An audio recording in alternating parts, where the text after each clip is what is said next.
Crescendo na fé. Agora é hora de dar mais um passo para o conhecimento da palavra de Deus. Crescendo na fé. Um oferecimento Faculdade Teológica Bethesda. Moldando vocacionados.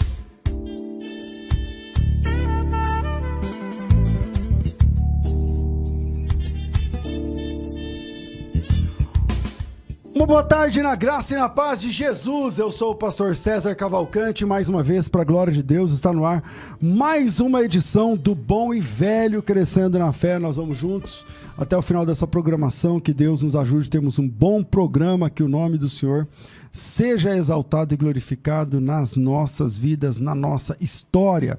Você pode participar comigo pelo programa, pelo telefone, WhatsApp 11 São Paulo 97417-4129, 97417-4129, peguei também não, 97417-4129.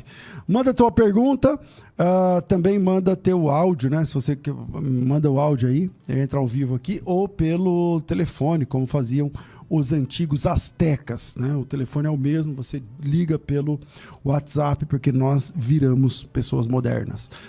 Você pode acompanhar esse programa pelo aplicativo do programa, que é o... Como que é o aplicativo? Estúdio CNF, estúdio com S mudo, porque a gente é chique. Então, Estúdio CNF, você clica lá e baixa o aplicativo, e aí você pode...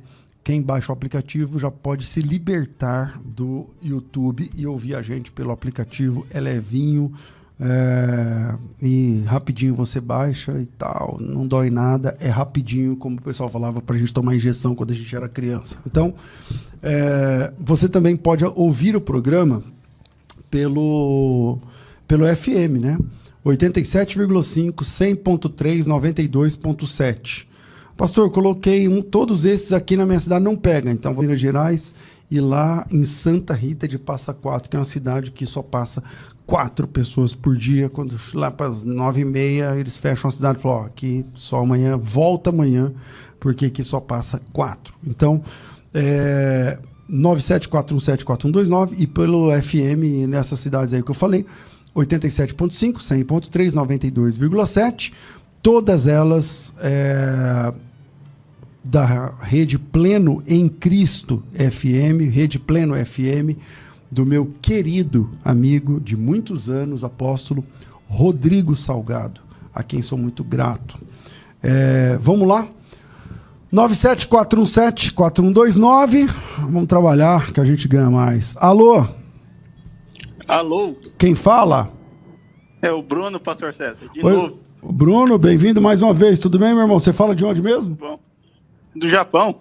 Bruno do Japão. Ô, Bruno, você fala bem japonês, Bruno? Rapaz, eu me viro, viu? Como é que fala chuva forte aí? Ametsuyoi. Você sabe como é que é aqui, né? Aqui a gente acha que chuva forte em japonês é toró. Combina mais, hein, Bruno? Ô, Bruno, o japonês é chato ou é legal aí, meu? Como é que é pro brasileiro que mora aí? Eles gostam do brasileiro? O brasileiro, o pessoal gosta, né? Como é que é? Olha, os japoneses novos, eles gostam. Os mais de idade, eles não são muito chegados, não. É, né? Aí fica chato, né? Eles são mais chatos e tal. Então, eu não sei se é por causa tem a ver com a guerra, a Segunda Guerra Mundial, eles são meio preconceituosos, né, com o estrangeiro. Entendi. Mas com qualquer estrangeiro, não é só com brasileiro não, né? Não, é qualquer um. Mas vamos lá, você mora aí há quanto tempo? Olha, dessa vez faz 10 anos. Ah, você já morou outra vez aí? Já morei, ao todo 26 anos. Então você é mais japonês que brasileiro já? Sou mais japonês que brasileiro. E você mora onde aí no Japão? Eu moro em Shizuoka. Ah, entendi, já sei onde é. Mas eu sei contar em japonês, ó. Ichi, san, shi, go, roku, shi, hachi, kyuju, niju, ichi, niju, é isso aí. niju, san, niju, i, sei lá o que e tal. Vamos lá. Sua pergunta, Bruno, agora é com você. Vamos lá. Eu estava ouvindo um debate do senhor com o pastor Juliano Fraga. Uhum. E no final do debate ele fez uma pergunta para o senhor. Eu acho que faltou um pouco de tempo para o senhor dar uma explanada melhor a respeito do pós. O senhor defendeu lá no debate que o milênio será habitado por ímpios, correto? Sim. Então, aí ele fez a pergunta referente ao texto de Mateus 25:32, que é a separação lá de bodes e ovelhas. Aí ficou, acho que, faltando um pouco da resposta do senhor, porque se lá o pós-tribulacionista defende que é o reino milenar, após o reino milenar, que ali será julgado as nações, fica a questão, quem são essas ovelhas? Que os bodes são os perdidos. Uhum. E essas ovelhas, quem são? Aí a pergunta que eu faço é, no milênio haverá repescagem? Então, vamos lá, vamos por parte. Ó. Você é pré, né? Não, eu congrego numa igreja que é pré, só que eu tendo mais ir pro pós. Então, fica comigo aqui na linha, já que é pelo WhatsApp aqui, só pra gente tentar entender isso aí. Porque assim, ó, esse debate que eu fiz, que eu participei com o Juliano, todo mundo não, mas o pessoal fala, o pastor Juliano resolveu essa questão com o pastor César, porque não sei o que e tal. Só que é o seguinte, inclusive essa mesma pergunta, eu acho que o pastor Granconato assistiu esse debate e ele veio com essa pergunta no debate que ele fez comigo semana passada lá no Inteligência Limitada. Aí eu vi também. Vale a pena. Seguramente ele deve ter visto o Juliano fazendo essa pergunta e como lá estava lá no final, aí acabou que não virou. Mas presta atenção. Pensa como pré-tribulacionista, pensa um momento agora como pré-tribulacionista e veja a possibilidade. Ó, se você é pré-tribulacionista, Jesus arrebatou a igreja, por exemplo, hoje. Aí daqui 7 anos, aí a igreja subiu. Aí ficou aqui, quem ficou aqui na terra? Perdidos, porque os salvos subiram. Ficou aqui perdidos. Sim. E esses perdidos vão se converter. Alguns, outros não sei o que e tal. E esses alguns convertidos são aqueles que eles chamam de os santos da grande tribulação, que não, por alguma razão, eles não dizem que é a igreja. Porque se eles falarem que é a igreja, então a igreja está também na grande tribulação. Aí, no final... Então, vamos lá. Jesus já arrebatou a igreja. O que já aconteceu? Ressurreição. Já aconteceu a primeira ressurreição. Porque no arrebatamento acontece a primeira ressurreição, certo? Certo. Ok. Então já houve a primeira ressurreição e já houve o arrebatamento. Então, arrebatamento, primeira ressurreição, check. Já está resolvido. 7 anos depois, Jesus volta. Volta em glória. Em glória. Quando Jesus volta, aí ele diz que aí vai acontecer esse momento, onde Jesus vai sentar e vai separar bodes de ovelhas. Bodes e ovelhas. Isso. Que aí entra no reino milenar, no caso. E aí vai começar o reino milenar. Ó, veja só. Certo. Lembrando que na visão pré, Jesus já arrebatou a igreja 7 anos atrás. Já aconteceu a primeira ressurreição 7 anos atrás. Ok? Certo. Okay. Só que durante esses 7 anos, antes de Jesus voltar dessa forma gloriosa e separar bodes de ovelhas, tem um monte de salvos aqui que ninguém pode contar. Porque é o texto de Apocalipse 7, certo? Certo. Esse pessoal, muitos deles foram degolados, diz o texto, por amor a Cristo. Por amor a Cristo, então tem um monte de gente aqui que os pré-tribulacionistas, os irmãos que são pré-tribulacionistas, não gostam de chamar eles de igreja, mas eles são salvos. E eles são salvos porque eles têm o testemunho de Jesus. Então essas pessoas foram degoladas, milhares, milhões talvez. Ok. Então, você tem salvos vivos e você tem salvos mortos, ok? Certo. Assim como você tem perdidos vivos e perdidos mortos, ok? Certo. Que morreram e viveram durante esses 7 anos. Ok, se Jesus volta nesse momento agora no fim da grande tribulação, na segunda vinda, para quem é pré, e já houve a primeira ressurreição, esses mortos que ressuscitarão agora, eles são de qual ressurreição? Da primeira ou da segunda? Os que vão ressuscitar? Isso, aqui, na volta de Jesus. A volta gloriosa, você fala. Isso. A segunda vinda. Isso. Eles são os que passaram pelo martírio. Então, mas veja, aí não tem mais ressurreição. Porque não tem mais ressurreição. A Bíblia diz que tem 2 ressurreições. Uma de salvos, outra de perdidos. Esse pessoal aqui todo que morreu por causa do testemunho de Jesus, então eles não ressuscitarão? Então já é um problema. Então, Já é um problema. Como é que fica esse pessoal? Eles não ressuscitarão? Tá. Os vivos, porque os vivos, no arrebatamento 7 anos atrás, já foram transformados. E esses aqui, eles vão ser transformados quando? Não tem. Não tem. Não tem. A mesma coisa ocorre com os mortos e vivos perdidos. Entende? Aí tá. Aí ele vai separar bodes e ovelhas. Quando você lê o texto, ele fala o seguinte, ó. Todas as nações serão reunidas à sua presença, ele separará uns dos outros, como o pastor separa cabritos e ovelhas, ou bodes, né? Depende da versão. Porá uns à direita, mais os cabritos à esquerda, então dirá o rei aos que vinde, bendito de meu pai, possuo por herança, o reino está preparado desde a fundação do mundo, porque tive sede, estava nu, não sei o que e tal. E eles vão perguntar, quando foi isso? Quando foi isso que eu te vi assim? Aí ele disse, quando você fez isso a um dos meus pequeninos,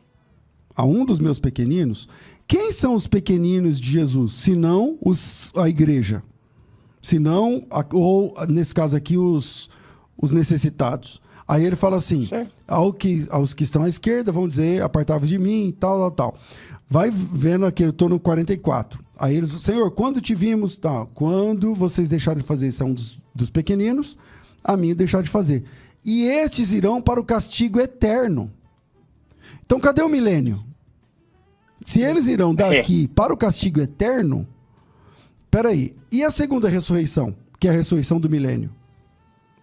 Depois do milênio. Porque depois do milênio haverá a ressurreição e o juízo do trono branco, certo? Trono branco, isso, certo. Aqui está dizendo assim, ó, estes irão para o castigo eterno, porém os justos para a vida eterna. Então, se eu assumir que Jesus arrebatou a igreja, 7 anos depois ele volta e separa bodes e ovelhas de todas as nações, e a gente entende que isso aqui acontece na vinda gloriosa de Cristo logo depois dos 7 anos, tem um monte de coisa que fica desconexa. Primeira, a ressurreição dos salvos que estão na grande tribulação. Não tem. A glorificação do corpo dos vivos que estão na grande tribulação. Não tem. Não tem. Como é que ficam os mortos, salvos, perdidos e os vivos perdidos aqui nessa situação? E por último, esse pessoal que vai ficar à direita e à esquerda, eles estão assumindo a partir desse momento o destino eterno. Os ímpios são jogados no castigo eterno, quer dizer, e aí o milênio? Não tem. E os salvos estão indo para a vida eterna. Quer dizer, falta o milênio. Agora, um outro argumento, Bruno, um outro argumento que eu acho mais interessante. A construção de Mateus 25, ele começa das 10 virgens, certo? Então ele fala, as 10 virgens, depois ele fala dos 10 talentos, dos 10 talentos, não, dos talentos, e depois ele fala sobre o grande julgamento aí dos bodes e as ovelhas. Só que todo o recurso parabólico de Jesus, ele fala o tempo todo sobre separações. Por exemplo, o trigo barra o joio. Ele fala, por exemplo, em Mateus capítulo 13, ele fala sobre o reino dos céus é semelhante a uma rede lançada no mar, que traz para o barco todas as qualidades de peixes. Estou falando de cor, mas eu não sei o versículo, mas é o capítulo 13, eu não sei, 40 e poucos lá de Mateus. E aí ele fala, traz para o barco, 47, o reino do céu é semelhante a uma rede que, lançada ao mar, recolhe o peixe de toda espécie. Quando já está cheio, os pescadores arrastam para a praia, escolhem os bons para os cestos e os ruins deitam fora. Lá você tem bode, do lado direito os salvos, do lado esquerdo os perdidos. Aqui você tem os peixes, todos no barco. No cesto os que prestam e deitam fora os que não prestam. Assim será na consumação do século. Sairão os anjos e separarão os maus dentre os justos, e os lançarão na fornalha acesa. Ali haverá choro e ranger de dente. É óbvio que esse texto ele está falando do que vai acontecer lá no final, na escatologia. Agora, tem condição de você falar assim, peraí, quando é que vai acontecer o lance dos peixes bons nos cestos e os peixes maus no mar? Ninguém pergunta isso, porque tá óbvio que isso, ele tá falando assim, ó, vai chegar um momento em que quem presta, quem é santo, quem é salvo, vai para um lugar bom e quem é perdido vai para um lugar ruim. A mesma coisa ele fala sobre o trigo e o joio. Deixa crescer tudo junto, até que vai chegar o momento da ceifa. E aí virão os anjos, ó, versículo 41, 13 e 41. Assim como, 13 e 40, assim como o joio é colhido e lançado no fogo, assim será na consumação do século. Mandará o Filho do Homem os anjos, de novo os anjos, ajuntarão do seu reino todos os escândalos que praticam iniquidade, lançarão na fornalha acesa, ali haverá pranto e ranger de dente. Então os justos resplandecerão como o sol, quem tem ouvidos ouça e tal. Então, o trigo e o joio, os peixes bons e os peixes ruins, os dois caminhos, aqui os bodes e as ovelhas. Todos as virgens que vigiaram lá, que ficaram vigilantes, e as nécias, né? Os que granjearam o tesouro e os que não granjearam. O tempo todo o discurso de Jesus, ele está falando assim, ó, vai haver uma separação no final. Vai haver uma separação no final. Então, se você assumir que Mateus capítulo 25 acontece logo na volta de Jesus, não teremos milênio. Não teremos milênio. Então, qual é a saída para a gente entender Mateus capítulo 25? Do mesmo jeito que a gente entende Mateus capítulo 25, versículo 1, com as 10 virgens, versículo 11 em diante lá com os talentos, Mateus 13 com o trigo e o joio, Mateus 13 com os peixes que prestam, os peixes que não prestam, os dois caminhos, os dois filhos, que um pai disse, ó, vai para minha vinha trabalhar, um não quis, depois mudou de ideia, o outro quis, depois mudou de ideia. Então o tempo todo no discurso de Jesus tem pessoas salvas e pessoas perdidas. Então, colocar isso lá em Mateus 25, dizendo o seguinte, assim que ele chegar, ele vai separar o bode de um lado e ovelha de outro. Aí, quer dizer, fica um monte de coisas desconexas se a gente assumir isso. Deu para entender? Deu. Então, maravilha. Obrigado pela pergunta, Bruno. Beleza, pastor. Muito obrigado e Deus abençoe aí, tá? Deus abençoe, meu irmão. Vamos lá. 97417-4129. Você chama e entra ao vivo com a gente no programa Crescendo na Fé. Vamos lá. Que mais? Pode soltar o WhatsApp. Graça e paz, pastor César, e a todos que assistem neste momento. Como é que é? Eu moro aqui no Rio de Janeiro.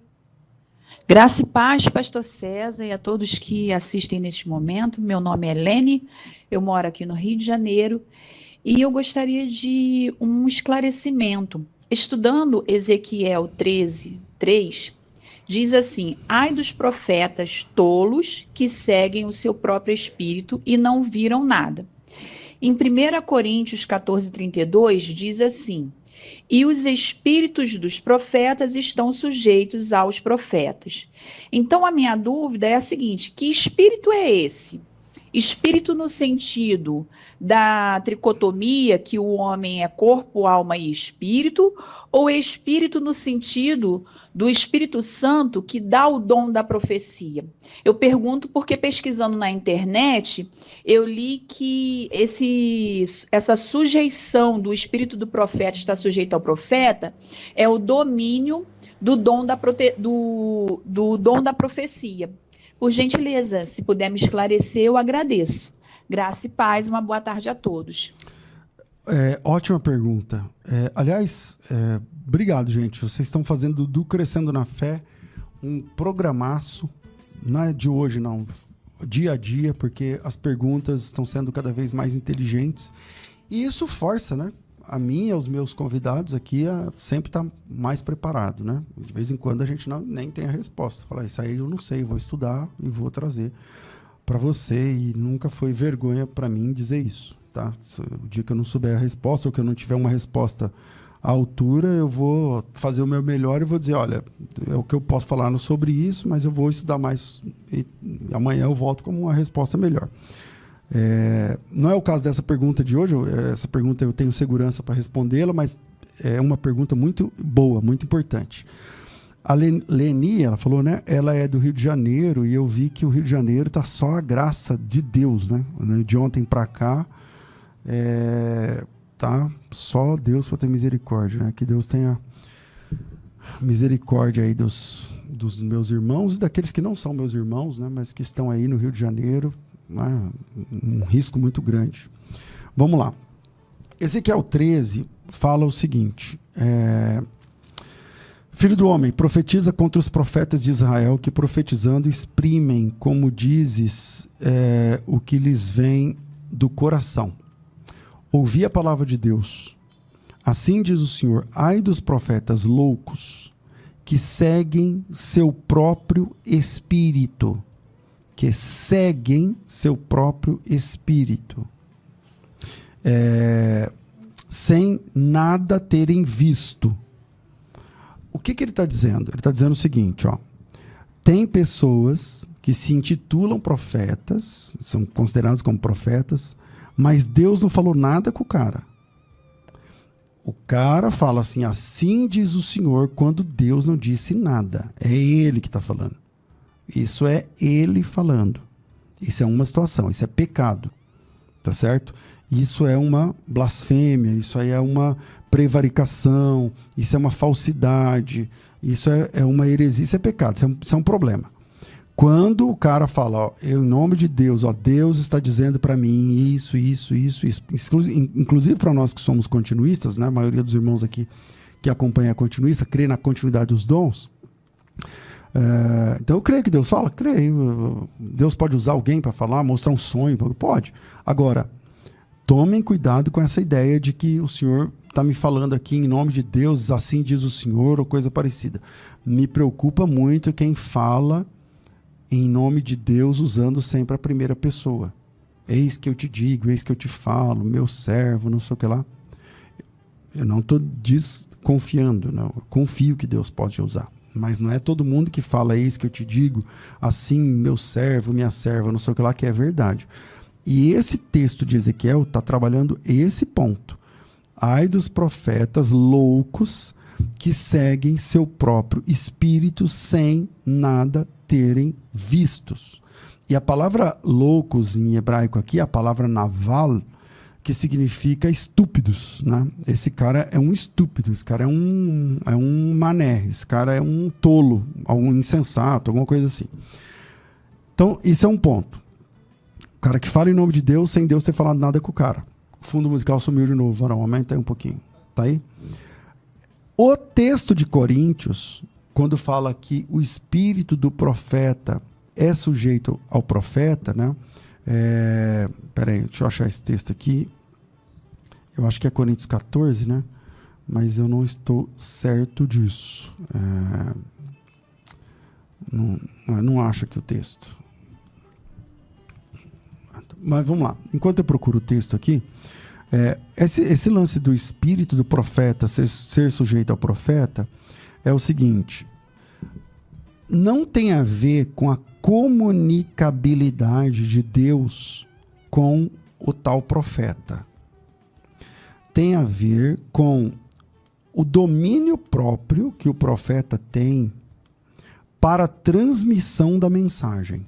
Enquanto o primeiro texto, Ezequiel 13, está falando ai do profeta falso, porque é falso, né? Se Deus não está falando nada com ele, então ele é falso. Ai do profeta que está falando uma coisa em nome de Deus, quando Deus, na verdade, não está dizendo nada. Então, ele está inventando uma história falsa, mentirosa. Então, esse cara não é de Deus. Esse é um ponto. O outro texto está dizendo o seguinte: você é um profeta de Deus, você é alguém que tem dom, você recebeu uma mensagem de Deus. Agora, você vai transmitir essa mensagem. Só que você tem que saber que o teu espírito é sujeito a você. Não é o Espírito de Deus que está sujeito a você, mas o Espírito do profeta lhe é sujeito. Isso significa que Deus, quando usa alguém, essa pessoa não entra em transe. Essa pessoa, Deus, ele não há uma possessão mediúnica onde as faculdades mentais que eu tenho, o controle mental, emocional, espiritual que eu tenho, sai de cena e entra Deus na minha vida, e agora é Deus falando, é Deus pegando, Deus está usando meu corpo. Não. Isto não acontece. O espírito do profeta é sujeito ao profeta. Por exemplo, estamos no culto aqui. Por exemplo, Deus me dá uma palavra sobre a vida do Cláudio. Eu posso fazer como alguns irmãos fazem, né? E levantar falando em línguas. Eis que eu te digo, meu servo, faça isso, tal coisa. E pode ser que a mensagem seja verdadeira. Mas eu também posso receber essa mensagem e depois que terminar o culto, falar assim: ô Cláudio, você pode tomar um café comigo? Posso, pastor, por quê? Não, porque Deus me deu uma palavra sobre você e eu não sei, eu sonhei, ou Deus me mostrou, eu estava orando por você e eu senti um direcionamento para te falar o seguinte, ó, toma cuidado com isso, isso e isso, ou então Deus falou isso, beleza, e aí eu posso fazer isso na cafeteria, depois do culto, no carro, em qualquer lugar, na casa, na varanda, numa casinha de sapé, igual a música. Agora, não necessariamente eu tenho que paralisar o culto, rodando, pulando, gritando, falando em línguas e não sei o que, transbordando para falar aquela mensagem. Então, quando a Bíblia diz que o Espírito é sujeito ao profeta, é disso que ele está falando, entendeu? Que essa história de que a pessoa tem que parar tudo ali e tal, porque ele recebeu uma mensagem. Veja, no texto que Paulo escreve aos Coríntios, na necessidade de ordem do culto, cada um recebeu uma mensagem. Um tem salmo, outro tem profecia, outro tem dom, outro tem língua, não lembro agora tal, o louvor, né, que é o salmo. Faça isso, cada um por sua vez, que haja ordem, decência, né? Sempre ele fala sobre decência e ordem, né? O último versículo do capítulo fala: procurem com zelo os melhores dons, procurai com zelo, meus irmãos, procurai com zelo o dom de profetizar, não proíbam os que falam em línguas, mas que tudo isso seja feito com decência e com ordem, tá certo? É basicamente isso, verso 37. Se alguém se considera profeta ou espiritual, reconheça ser mandamento do Senhor o que eu estou dizendo. Tá? Então, é sobre isso. Então, um texto de Ezequiel, o profeta não viu nada, Deus não falou nada com ele, mas ele está passando uma mensagem falsa para a igreja. Para a igreja não, para alguém. Esse é um falso profeta. No texto de Coríntios, texto que eu procurei aqui e não achei enquanto eu estava falando, Deus passou uma mensagem para esse irmão, mas esse irmão pode passar essa mensagem sem parecer que ele está numa sessão mediúnica, onde o Espírito Santo apossa-se dele, onde há um transe ou coisa que o valha, e a pessoa fica com o olho arregalado, isso aqui, tal. Não. O espírito do profeta é sujeito ao profeta. Beleza? Vamos para frente. 97-417-4129, 97-417-4129. Eu vou confessar para os irmãos, eu gosto muito do programa de debates, tal, mas o Crescendo na Fé é muito mais legal. Vamos lá. Alô? Alô? Quem fala? Alô? Olá, quem fala? Boa tarde, a paz, pastor. Tudo Amém? bem? Tudo, paz. Tudo bem, graças a Deus. Quem é? Quem está falando é a Andréia de Minas Andréia, Gerais. Que cidade que você é de Minas, Andréia? De Contagem. Contagem, Minas Gerais. Bem-vinda, minha irmã. Pois não? Isso. Obrigado, pastor. É uma dúvida, eu estou lendo novamente o livro de Gênesis, me surgiu aqui uma dúvida. Lá em Gênesis 9, versículo 4, quando fala assim: que a carne, porém, com sua vida, eu tô lendo a Ferreira de Almeida, né? Uhum. A carne, porém, com sua vida, isto é, com seu sangue não comereis. Aí me surgiu uma dúvida. Nesse caso, a vida é o sangue do animal, né? Uhum. Quando em toda a Bíblia fala aí acerca do sangue, né? Se é a vida. Nesse caso, igual o que os testemunhos de Jeová fala, teria algum sentido? Né? Que eles falam acerca da vida, da transfusão, porque tem um momento aí da tradução aqui também da Ferreira de Almeida que fala que a vida embaixo aqui está assim, a alma. Como se fosse uma referência, né? Como se o sangue fosse a alma, a vida, não sei. Aí eu fiquei sem entender esse ponto. E também outro ponto, também em Gênesis, só mais uma pergunta, que fala acerca de que Noé pega e amaldiçoa Canaã. Por que ele amaldiçoa o neto e não, no caso, o filho que, né, fez lá que pecou, né, contra ele, que descobriu, riu da nudez dele? Então, é essa dúvida que eu tenho. Tá certo. Obrigado, Andréia. Você é de qual igreja, Andréia? Eu congrego atualmente na congregação cristã. Tá, mas você não está estudando com Testemunho de Jeová nem nada, né? Não. Ah, tá. Só a dúvida mesmo, porque, assim, eu gosto de ouvir, apesar, assim, igual eu sou da congregação cristã, porém, assim, eu gosto de, gosto muito de aprender, né, sobre a Bíblia, a palavra, e tenho aprendido muito, né, nos seus programas, que legal. Alguns programas que eu ouço, e do culto da Igreja Genuína também. Ah, que legal. Que bom. Deus abençoe, minha irmã. Fica na paz. Amém. Deus abençoe. Vamos lá. A Bíblia, algumas palavras da Bíblia, elas são polissêmicas. O que é uma palavra polissêmica? É uma palavra que ela tem mais de um sentido. Em português também temos, né? Várias palavras em português são palavras polissêmicas, né? Então depende, para você entender os sentidos, tem que ter, você vai precisar do contexto. Às vezes é um acento que diferencia, às vezes é uma preposição, um artigo, enfim. Algumas palavras são polissêmicas. Às vezes a mesma palavra, até com artigo ou sem artigo, ela vai precisar do contexto para ser interpretada. Eu imagino que toda língua tenha isso. Eu sei que inglês tem, grego tem menos. Grego tem muito menos, mas tem. Hebraico tem e tal. E é o caso aqui. O Gênesis capítulo 9 está dizendo assim, ó, a carne, porém, com a sua vida, eu estou lendo aqui na versão revista e atualizada, isso é, com o seu sangue não comereis. Esse texto, né, em hebraico, ele fala o seguinte, Basar benafsho, benafsho. Então você tem aqui a palavra alma, né, a palavra nefesh, né, aqui flexionada, né, damo, nafsho damo. A carne com o sangue que pertence a ela, seria isso, porque a palavra dam aparece na sequência, você não pode comer. Então é isso que ele está dizendo. A carne com o sangue que é dela mesma, você não pode comer.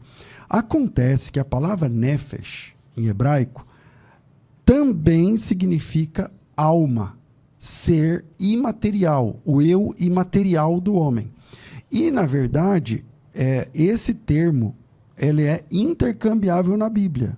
Então, volta e meia, essa palavra vai aparecer como ou sangue, ou a vida, ou ser vivo, por exemplo, tem a ver sempre com essa palavra nefesh. Porém, essa mesma palavra também significa a alma do ser humano, tá certo? A alma do ser humano. A alma como nós conhecemos. A alma que é aquele eu imaterial, aquela coisa que que é invisível ao homem e tal. Então você tem, por exemplo, momentos em que a alma não significa exatamente o sangue. Por exemplo, eu estou falando só do Antigo Testamento para não ter problema de falar, mas lá no Novo Testamento é grego e tal. você tem, por exemplo, no próprio texto de Noé, falando que com ele se salvaram, entre ele e o restante se salvaram 8 almas. 8 almas. Quer dizer, o que foi salvo foi o sangue das pessoas? Não foi. Foi os 8 pessoas. Então, a palavra nefesh, ela pode significar a pessoa, ela pode significar o sangue, ela pode significar essa parte imaterial do ser o tempo todo. Então, e é intercambiável na Bíblia. Pastor, como que eu faço para descobrir que se está falando do sangue, se está falando daquela parte imaterial? Por exemplo, do Deuteronômio 30. O Senhor teu Deus circuncidará o teu coração e o coração da tua descendência para amares o Senhor teu Deus de todo o coração, de toda a tua alma. Peraí, amar a Deus com a alma é com o meu sangue? Não é, né? É com a minha carne? Não é. Porque o meu sangue líquido, aquele líquido que fica dentro da minha veia, que é bombeado pelo coração, ele não sente amor. Você está entendendo? Então, as testemunhas de Jeová, elas entendem, inclusive, que a palavra nefesh é uma palavra polissêmica, tem mais de um sentido, mas elas assumem que o sangue é alma sempre. Sangue é alma. Por isso que testemunho de Jeová não doa sangue. Porque se eu doar meu sangue, eu estou pegando a minha alma e estou doando para outra pessoa. Então, por causa dessa compreensão, que as testemunhas de Jeová não doam sangue. Porque lá no Novo Testamento, em Atos capítulo 15, no concílio, a gente chama de concílio, né? Na Bíblia não fala que é concílio, mas na reunião lá de Jerusalém, eles falam assim, apareceu bem o Espírito Santo e a nós, que vos abstenhais de comida sufocada, não sei o que lá, e do sangue. Então, nós não podemos comer sangue lá na Bíblia, no Novo Testamento. O cristão não come sangue, comida feita com sangue. As testemunhas de Jeová falam assim, como a gente não pode comer sangue, não pode doar sangue. Só que comer sangue é comer a comida feita com sangue. E não tem nada a ver com transfusão de sangue. Se você tiver com muita fome, você está sem comer há 40 dias sem comer, e você transfundir sangue dentro da sua veia, você vai continuar com fome.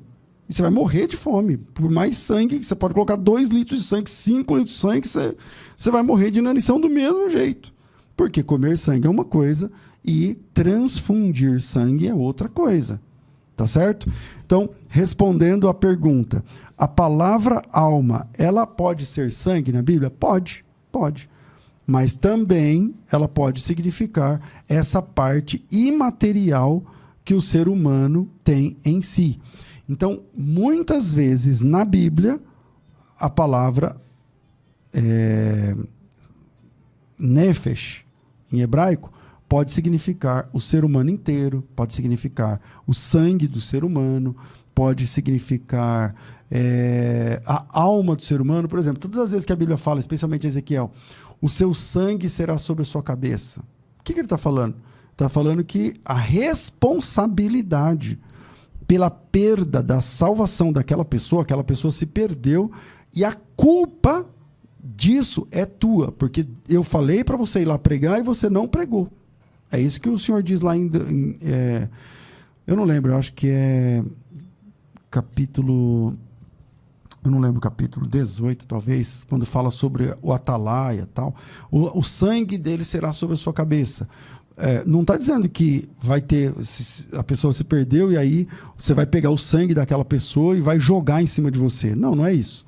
Ele está dizendo que a responsabilidade por aquela alma pesa sobre você. Tá certo? Então, a palavra é polissêmica, palavras polissêmicas são difíceis, não podemos assumir que todas as vezes que a palavra alma aparece é sangue. Então você tem que ler à luz do próprio contexto. Dito isso, vamos para a próxima pergunta que ela faz. Por que Noé amaldiçoa Canaã ao invés de amaldiçoar Cão? Que a gente fala em português é cão, né? Ele tem outro nome lá na vida real. Canaã, vamos achar aqui. Isso também é no capítulo 9, né? Os filhos de Noé, versículo 18, saíram da arca, foram Sem, a gente aprende assim, Sem, Cão e Jafé. Às vezes tem versão que fala Sem, Cã e Jafé. Na vida real, lá em hebraico, os nomes são Shem, Ham e Yafet. Shem, Ham e Yafet. Shem significa nome, Ham. Bom, Ham pode significar quente, e Ham também, aí para o hebraico moderno, pode significar sogro. Né? Meu sogro. Como é que fala sogro em hebraico? Ham. E Yafet pode significar abertura, aberto e tal, mas voltando aqui no assunto. Ham, que é o cão, né? Ele viu a nudez do seu pai, no versículo 22. O Noé, quando se refez, tal, não gostou disso, foi lá e amaldiçoou Canaã, que é o versículo 25, e disse: maldito seja Canaã, seja servo dos seus servos, dos seus irmãos, tal, e tudo mais. E aí ele bendisse Sem, né? E bendisse o outro irmão dele lá, o Yafet, mas amaldiçoou Canaã. Pastor, por que ele fez isso? Olha, eu vou tentar te dar uma resposta. A Bíblia não fala a razão exata, mas você que é pai ou você que é mãe, você cometeu um deslize lá, uma situação. Você prefere que a retribuição desse deslize, o pagamento disso, né, a cobrança disso, seja em você ou seja no seu filho? E aí quem é pai vai responder: não, eu quero que seja em mim. Porque se não é uma relação de pai e filho, a pessoa pode dizer assim: não, é o filho que cobre do outro lá, pô. Ele que lute. Mas se é teu filho, então seu filho está com febre, você quer que a febre seja em você? Seu filho está com a garganta inflamada, você fica com dó, meu Deus, vamos levar, não importa quanto custa. Você não tem dinheiro, você pega dinheiro emprestado, você dá um jeito, você briga lá no hospital para atender, porque é teu filho. É teu filho. Agora imagina teu filho sofrendo por uma coisa cuja culpa é tua. Então é outra razão para você dizer assim: não, eu quero que seja em mim. Quando Noé faz isso, é óbvio que doeu mais em Cã, porque o problema foi ainda maior. A mesma coisa acontece quando o homem peca, e aí a descendência do homem paga pelo pecado. Por que nós nascemos pecadores? Nós nascemos pecadores por culpa de Adão. Por culpa de Adão. Por culpa de Adão, o problema chegou em nós. Entende? Então é mais ou menos nessa mesma linha. Então não é a palavra genealogia, a descendência de Ham é amaldiçoada nesse sentido, significa que foi muito pior para o próprio Ham, que a gente chama cão aqui em português, por alguma razão, do que se tivesse sido resolvido ali somente entre ele e o pai dele. Beleza? Vamos para frente? Vamos para o próximo. Alô? Alô? Quem fala? Vanderlei, aqui da cidade de Marília. Vanderlei, na cidade que nunca faz frio. Bem-vindo, Vanderlei. Paz do Senhor, pastor César. Amém. Pai do Senhor, você congrega onde aí? Eu congrego na Assembleia de Deus do Belém. Eu ligo aí de vez em quando aí. Ah, então você é lá do pastor Elande. Isso, Elande Mariana aqui. Isso aí. Bora lá, Vanderlei, manda aí. Só que eles são tudo pré e eu sou pós, viu? Graças a Deus. Louvado seja Deus. Amém. Vamos lá. Sua pergunta, meu irmão. Ô, pastor, eu sirvo a Deus há 20 anos e eu gostaria de uma opinião do senhor a respeito de algo. Eu acompanho muito podcast. Tá me ouvindo aí? Muito bem. Tá. É porque tá chovendo muito aqui na região. Só porque eu falei que não chove, não, eu falei que só faz calor, né? Aqui tá chovendo demais. Vamos embora lá. Esse então, 20 anos servindo a Deus. E eu ouvi no podcast um pastor dizendo assim, que ele não oraria pelo presidente da República para a salvação desse presidente. E ele disse que se ele oraria para esse presidente ser salvo, ele seria um hipócrita. Só que eu, com 20 anos de crente, eu nunca aprendi dessa forma, né? Eu aprendi que a gente tem que orar pelos governantes das nações. Aí eu gostaria de saber da opinião do pastor.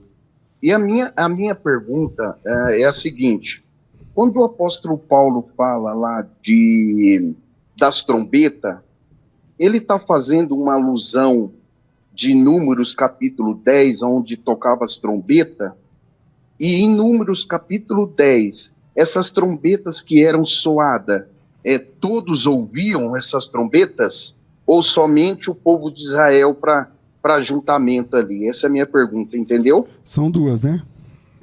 Isso. Ok. Obrigado, Vanderlei. Deus abençoe. Amém, amém, pastor. Estamos orando aí pelo senhor aí, tá bom? Deus Amém, abençoe meu irmão. grandemente. Obrigado. Sou carente das orações. Deus abençoe. Vamos lá. Ele faz a pergunta seguinte: um pastor falou que não oraria pelo presidente. Ele está falando do Lula, né? Do presidente Lula, o nosso presidente aqui do Brasil.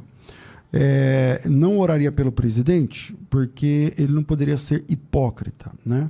Eu não tenho noção de quem foi que fez isso, que falou isso, que não oraria pelo presidente. Mas é mentira dele. Seja quem for, não é verdade. Ou não é verdade que ele é pastor. Tá? Ou não é verdade que ele não ora pelo presidente, ou não é verdade que ele é um pastor. Por que eu estou dizendo? Então, eu não sei quem fez isso, mas eu sei por que fez. Fizeram isso porque viram o pastor Samuel Ferreira lá numa foto dando uma Bíblia para o Lula e orando pelo Lula. E quando viram isso, aí caíram de pau em cima do bispo, né? Bispo Samuel Ferreira, e começa de novo, então, todo aquele debate, toda aquela questão, porque crente tem que ser de direita, porque o Lula é do diabo e o Bolsonaro é o de Deus, e não sei o que lá e tudo mais. Quanta infantilidade, na minha opinião. Eu não tenho essa opinião diante de Deus. Esse programa aqui que você está ouvindo, ele tem 20 anos. Ele tem 20 anos no ar. Ininterruptamente. 20 anos. Bom, eu não vou conseguir provar que ele tem 20 anos, porque no YouTube tem menos. Mas antes era no Facebook. Esse programa é antes de existir Facebook. Antes de existir o YouTube. Então, mas você vai achar aí, deve ter coisas nossas aí. Por que eu estou falando? Porque é o seguinte: essa opinião que eu tenho agora não é porque o Lula ganhou, não. Não é porque o Lula ganhou, não. E eu não sou de esquerda. Eu nunca votei no PT. Se o PT for candidato o ano que vem agora, não pretendo votar também. Eu estou falando isso agora, antes da minha resposta, porque quando eu vou responder essa pergunta, todo mundo começa a me xingar, porque eu estou passando pano, porque não sei o que lá. Não é isso. Tá? Não voto, não indico, não sei o quê. Só que é o seguinte: a Bíblia diz que nós temos que orar pelos nossos governantes. A Bíblia diz que nós devemos orar pelos nossos governantes. Se você pegar o texto, não é nem o texto, tá? O contexto de Daniel é um cara que foi deportado, ele foi na primeira leva de pessoas deportadas para a Babilônia, e lá na Babilônia ele trata o Nabucodonosor com toda a reverência, ele ora, ele revela o sonho e tal. E o Nabucodonosor é o arquétipo de Satanás. Por que eu estou falando isso? Porque na visão da estátua, o Daniel disse: você é a cabeça de ouro. A cabeça da estátua de ouro é você, Nabucodonosor. Você está entendendo? E lá no Apocalipse, a mulher que senta na besta, ela está escrito na cabeça dela: Babilônia, a mãe de todas as prostituições. E mesmo assim, o Daniel chama o Daniel chama o Nabucodonosor de rei dos reis. Capítulo 2, versículo 37. Você é rei de reis, a quem o Deus do céu conferiu um reino, poder, força e glória. Isso é o Daniel falando para ele. Em cujas mãos foram entregues os filhos dos homens onde quer que habitem, os animais do campo onde quer que estejam, para que você, escolhido de Deus, dominasse sobre todos eles. Você é a cabeça de ouro. Isso é Daniel, capítulo 2, versículo 37. Com isso, não significa que o Daniel está passando pano pro Nabucodonosor, que o Daniel é conivente, que o Daniel... Não, cara, o cara, ele está lá naquela posição e ele diz, ó, Deus colocou você nessa posição agora. Mas isso vai passar. Depois de você, Deus vai levantar outro, e depois outro, e depois outro, e depois outro, e depois vai chegar um reino que nunca será abalado. Então, é muita infantilidade da minha cabeça dizer que o Bolsonaro é o grande escolhido de Deus para essa nação, para essa geração, para esse tempo. Não. Eu digo que no pleito passado e no retrasado, o Bolsonaro representou uma chapa que estava, naquele momento, mais alinhada com os interesses do cristão. As preferências de um cristão. E num país democrático de direito, você pode votar em quem você quiser e você, como cristão, espera-se que vote alinhado com aquele que está mais próximo daquilo que você crê e defende. Então, votamos no Bolsonaro. Eu votei na primeira, votei na segunda. Nunca fui um cabo eleitoral. Eu nunca... Pega minhas pregações aí. Tem várias delas eu falando de política. Antes da eleição, antes da primeira eleição, antes da segunda e tal. Então, eu não estou passando pano. O que eu entendo é que o cristão, ele tem que orar pelos seus governantes. Ah, mas eu nunca vou orar pelo presidente porque eu seria um hipócrita. Então, a pessoa que falou isso, ou ele não é pastor, não é cristão, ou ele não disse isso. Das duas, uma. Porque imagina que eu estou aqui agora, toca meu telefone. É o presidente.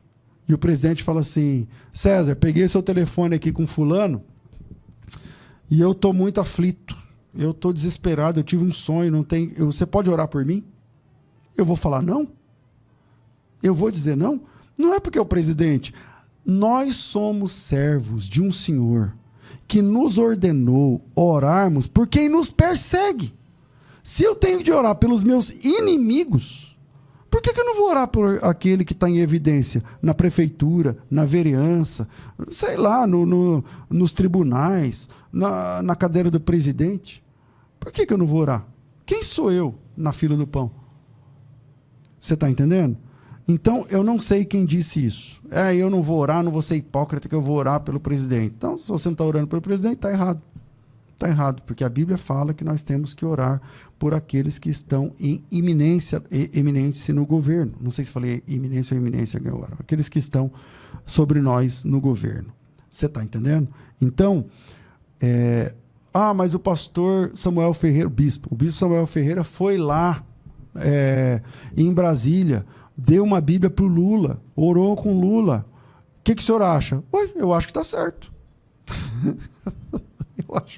Eu não sei, realmente eu não sei se houve, ou se tem, ou se haverá outros interesses. Não sei. Mas ver um presidente recebendo a oração de um irmão nosso é bênção. É bênção, é isso aí. Não dá para esperar menos, né, de um pastor. Não dá para esperar menos de alguém que professa o nome de Jesus Cristo. Você está entendendo? É que o que acontecia antes... Cara, pastores foram presos, na época do Bolsonaro, com barras de ouro. Ou seja, como o Bolsonaro percebeu que a igreja é um colégio eleitoral gigante, é um curral eleitoral gigante, ele apostou as fichas nesse negócio... E os pastores olharam para isso, os líderes, os grandes, né? E o olho deles brilhou com essas possibilidades de posições, de financeiro, sabe, quando você nunca viu um tapete dessa altura, de um tapete chique, os lustres de Brasília, os cargos, ou não sei o quê, aí o pastor vai lá e fica encantado com tudo isso e se vende. Agora tudo que o Bolsonaro fala é verdade, tudo que o Bolsonaro é o nosso Messias, ele é o nosso Salvador. Ora, meu Deus do céu, quanta ignorância para uma pessoa falar uma bobagem como essa. Pastor, se o Bolsonaro ficar elegível no próximo pleito e tiver ele e o Lula, o senhor vota em quem? Eu voto no Bolsonaro. Eu voto no Bolsonaro. Por quê? Porque ele está mais alinhado com o que nós pensamos sobre moral, ética, respeito. É isso. Agora, eu entendo que o Bolsonaro ele é mais salvo do que o Lula? Não, os dois estão no mesmo barco. Os dois estão no mesmo barco. É que um levanta uma bandeira que se aproxima mais do que nós, daquela que nós defendemos. É só por isso. Então, meu voto é do Bolsonaro, só por isso. Agora, se ele for candidato agora, eu vou votar nele. Por quê? É entre ele e o Lula, então eu vou votar nele. Não estou dizendo que por causa disso ele é meu irmão, ele é um sacrossanto, não sei o quê. Não, cara. O Bolsonaro nem evangélico é. O Bolsonaro nem evangélico é. A gente tem que entender qual é a verdade das coisas, pelo amor de Deus. Pelo amor de Deus. Na época da eleição, então vamos lá, eu votei no Bolsonaro. Se ele ficar elegível, tiver ele e o Lula, votarei no Bolsonaro. Mas eu sou contra o que foi feito nas últimas eleições. O Bolsonaro virou quase um pastor. Ele ia nas igrejas, ele participava da ceia. Ele participava da ceia em igreja evangélica. Presta atenção, o Bolsonaro ele é católico. Na igreja católica, ele não participa da Eucaristia. Sabe por que ele não participa da Eucaristia na igreja dele? Porque ele é divorciado. Ele é recasado e lá não pode. Então lá na igreja dele ele não participa da ceia. Na nossa ele vai, senta no púlpito, prega e participa da ceia. Qual está certo? Está errado. Isso está errado. E o Lula na eleição? Qual igreja que o Lula foi? Eu não lembro de nenhuma. Não lembro de nenhuma. Aí o que o Lula fala sobre isso? Ele fala assim, não, eu acho que igreja é para você falar sobre Jesus. Quem está certo? O Lula, nesse assunto.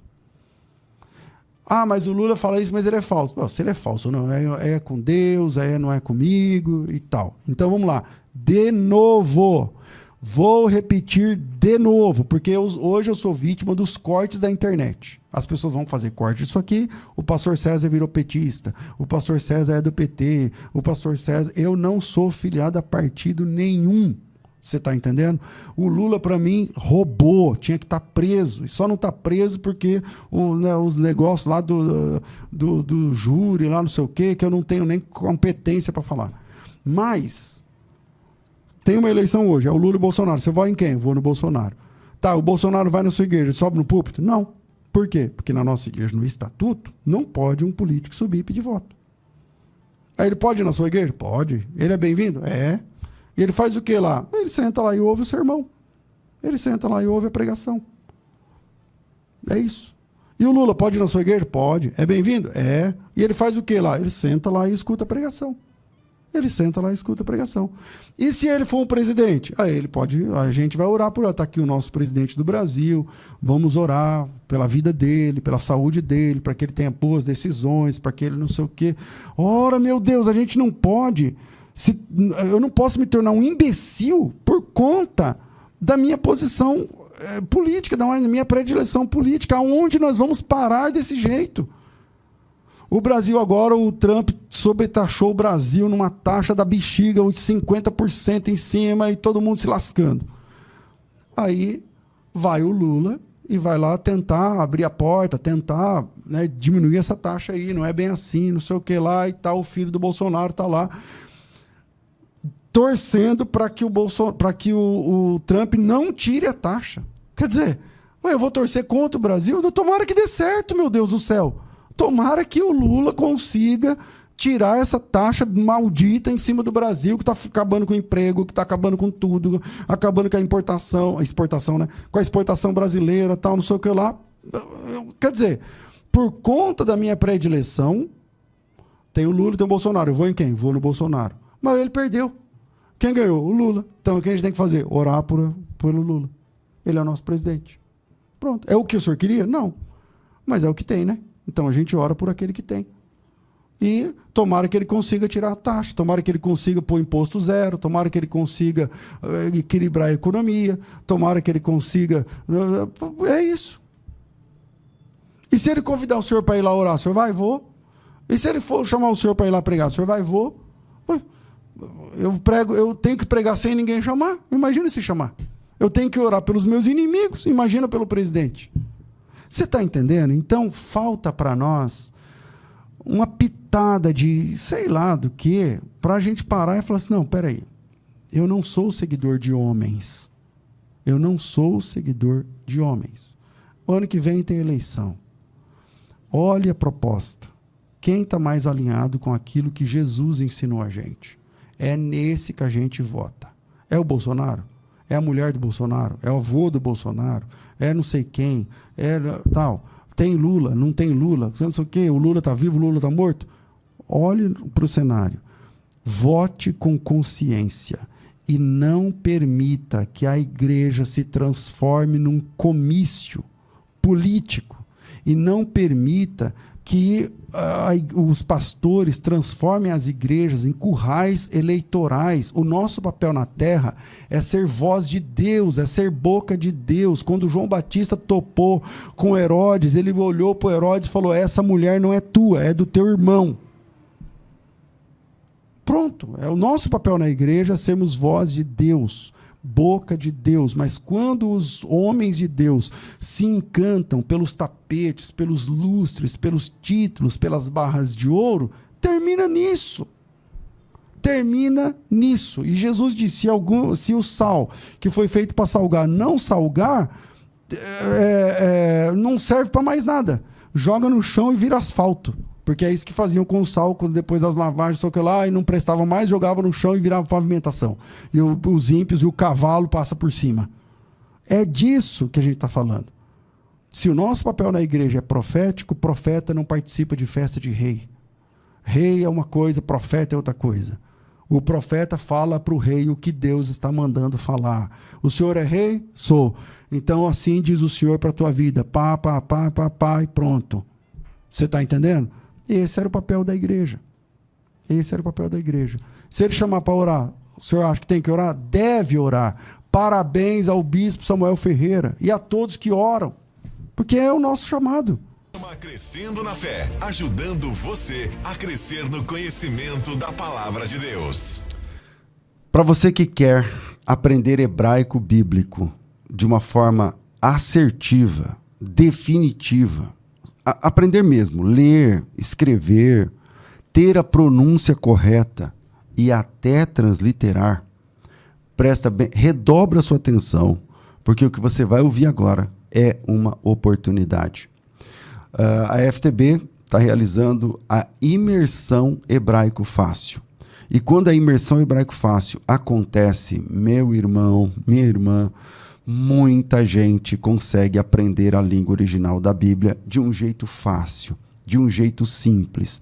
Há muitos anos atrás, eu desenvolvi um método chamado Hebraico Fácil para o aprendizado do hebraico bíblico, e através dele, mais de 5, 6 mil pessoas, eu tenho que ver a atualização certa lá na FTB, mas milhares e milhares de pessoas hoje conseguem ler, escrever, pronunciar corretamente e transliterar.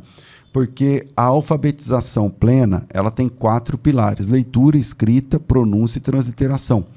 E eu quero ensinar para você todos esses 4 pilares do absoluto zero. Se você não sabe nada de hebraico, se você não sabe o que é a letra tet, se você não sabe o que é a letra resh, se você nunca ouviu falar sobre a letra shin, se você não sabe o que é a letra tzad, se você nunca ouviu falar essas coisas e você quer aprender hebraico bíblico, eu convido você para, do absoluto zero, chegar até a alfabetização numa imersão fabulosa com milhares de outros alunos durante uma única semana. Esse é o grande diferencial da FTB quando o assunto é hebraico bíblico. Eu já fui convidado para dar aula em outras instituições, faculdades, seminários, universidades, institutos, por conta do método hebraico fácil. Você não precisa decorar letras, você não precisa decorar os nomes das letras. Você deve conhecer muita gente que sabe nomes de letras, Aleph, Beit, Gimel, Dalet, He, Vav, Zain, Het, Tet, Yod, Kaf, Lamed, Mem. E aí a pessoa vai falando e você fala, nossa, ele sabe hebraico. Isso não significa que a pessoa sabe hebraico. Vamos lá, quem sabe hebraico precisa saber o nome das letras, ok. Mas nem todo mundo que sabe os nomes de letras sabe hebraico. Você já deve ter visto em debates meus, quando a pessoa fala alguma coisa, eu falo assim, você sabe hebraico? Aí eu escrevo alguma coisa e a pessoa não sabe ler. Eu quero compartilhar com você esses 4 pilares do hebraico. Vou te ensinar a ler do zero. Vou te ensinar a escrever do zero. Vou te ensinar a pronúncia correta e do zero eu vou te ensinar a transliteração. Tudo isso numa única semana. Anota na tua agenda, dia 2 até o dia 6 de março. É de segunda a sexta. As aulas são 100% ao vivo. Cancela o que você puder aí, porque as aulas são ao vivo. Se você não puder assistir ao vivo, fica gravado lá durante uma semana. Mas é muito importante que você participe das aulas ao vivo. Eu não posso. Então é melhor não fazer. Agora, se você quer estudar, se você quer aprender hebraico bíblico de uma forma assertiva, de um jeito que você nunca viu, por isso o nome hebraico fácil, então faça a sua inscrição. E antes de falar do preço, eu quero falar do material didático que você vai precisar. Você vai precisar de uma caneta, você vai precisar de um caderno grande, caneta, caderno grande. E o caderno pequeno serve? Não. Precisa ser o caderno grande por conta da tabulação. Caneta, caderno grande e a sua Bíblia em português. A sua Bíblia normal que você usa, tá certo? Então, esse é o material didático que você vai precisar durante a sua formação em hebraico. Caneta, caderno e Bíblia e muita vontade de aprender. Tem material didático? Tem. Tem suporte? Tem. A gente cria uma comunidade de alunos onde você manda as suas lições, quando termina a aula, gera uma lição, uma tarefa, uma lição de casa. E aí lá na comunidade tem professores que já foram alunos do zero como você, que já participaram de imersões como você e hoje dão aulas de hebraico. E eles, junto comigo, vão corrigir o passo a passo da sua evolução do zero até a alfabetização no hebraico bíblico. Então, se você quer participar, agora vamos falar de preço, agora chega a parte chata. Só que não. A imersão desse ano vai custar menos de R$300, porém, nesse primeiro lote, o valor é R$ 39,90. Parece piada, né? Pastor, eu vou aprender tudo isso por R$ 39,90 com material didático, com suporte, com acompanhamento, só falta ter certificado. Não falta, tem certificado, é um curso da faculdade, é uma imersão da faculdade.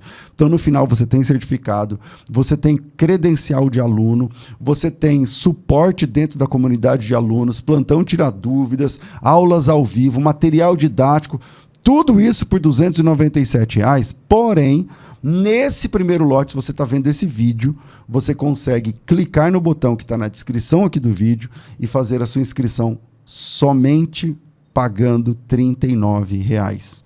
Então, apenas R$ 39,90 neste primeiro lote. O lote pode virar a qualquer momento, então clique no link que está aqui na descrição e faça já a sua inscrição nesse momento e seja bem-vindo a um tempo de crescimento sem igual no seu ministério. Avisa para a comunidade, avisa para os seus amigos, avisa para os irmãos aí que tem como aprender hebraico na FTB pagando R$ 39,00. É só clicar no link e vem correndo para participar.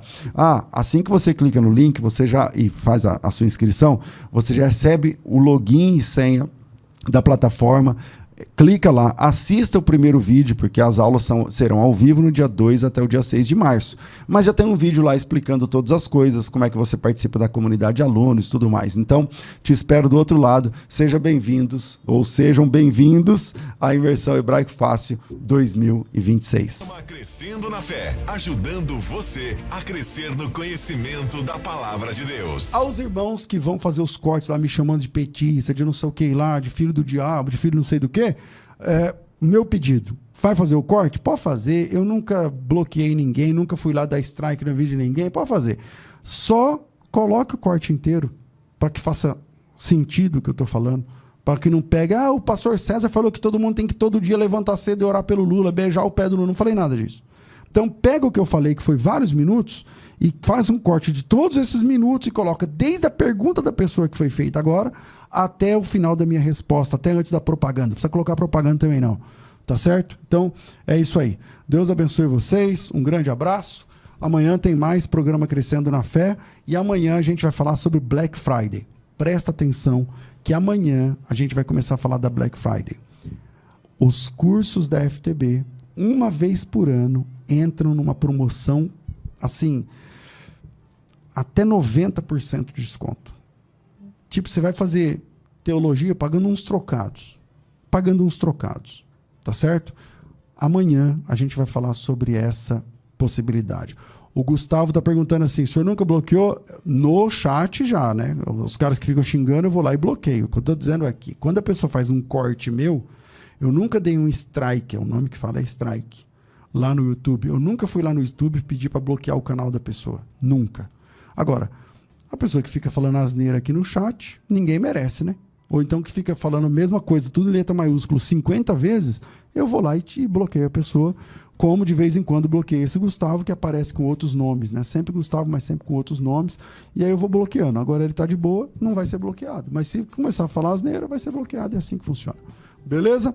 Estamos ficando por aqui, minha gente. Me sigam no Instagram, @CésarCavalcante. Amanhã tem mais, tudo isso muito mais a gente faz dentro do reino, se for da vontade dele.